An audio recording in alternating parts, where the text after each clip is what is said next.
Naniniwala ba kayo na kapag lumabas ka dyan, hindi ka na makakagraduate? La, totoo ba yun? Sus, sabi-sabi lang naman yun. Eh, what if totoo nga? Oo, hindi okay. Ba't di mo i-try? Uy, magpa-4 na. Tapos yun na ba yung activity 36? Ipapasa na raw. Double check ngayon sa'yo sa baka incomplete ka dito eh. Magkakasend na developing. Uy, giyaba ko. Kulat ka ba? Patingin nga nun sa'yo. Uy, Ellie. Okay ka lang? Di ko nga alam eh. Ito sa akin, no? Kamukha ka ba?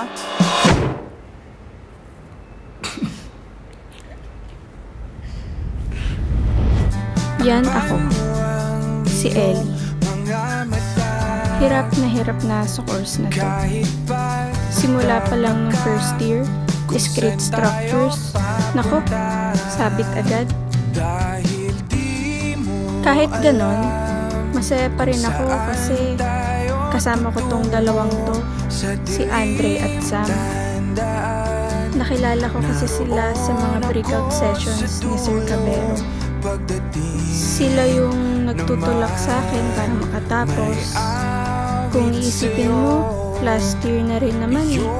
Nakasurvive ako. Gagraduate na ako.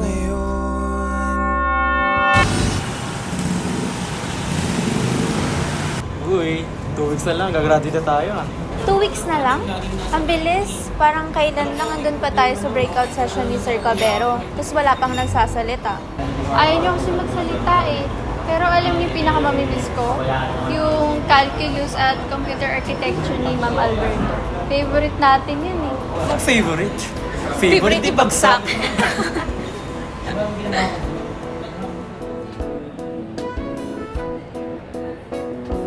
May plano na ba kayo after graduate? Ikaw? Ano bang plano mo? Sang bagsakan